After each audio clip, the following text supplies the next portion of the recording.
Samantala, tiniyak naman ni AFP Chief of Staff General Gregorio Katapang na magpapatuloy ang operasyon ng militar para sugpuin ang grupong Abu Sayyaf.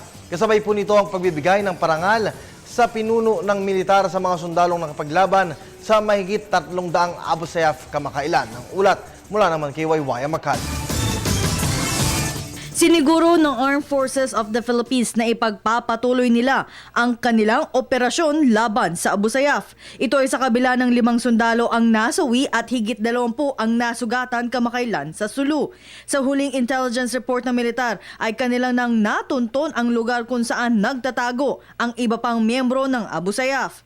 We are not anymore bragging or nakita na natin na nalocate na natin sila, and then we'll continue the pursuit operations. Hanggang sa ngayon ay nasa higit 400 miyembro pa rin ang grupong Abu Sayyaf na kung saan hindi tumitigil ang grupong sa pagre-recruit nila. Lalo na ngayon ay pabata ng pabata ang kanilang nahihikayat na sumama sa kanilang grupo, sabi ni Katapang. Bukod pa ito sa nagiging agresibong umatake ang kanilang mga miyembro. Medyo bata kasi itong mga kalaban natin, very daring and aggressive, no? And then lately na discover namin yung marijuana plantation nila, so they might be into drugs. So we are still confirming that. So medyo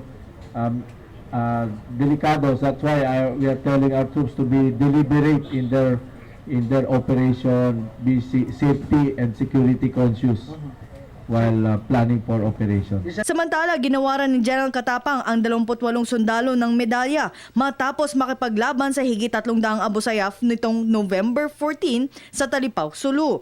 3 sa kanila ay binigyan ng Gold Cross Medal at ang iba ay Wounded Personnel Medal Award ang natanggap. Bukod dito, sinamantala ng opisyal na mamahagi na maagang pamasko sa mga sundalo sa Camp Navarro General Hospital sa Zamboanga City.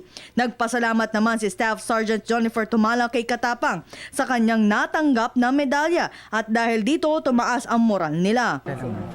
High moral kami, ma'am. High moral. Yes, part na ng trabaho yan na ganun, ma'am.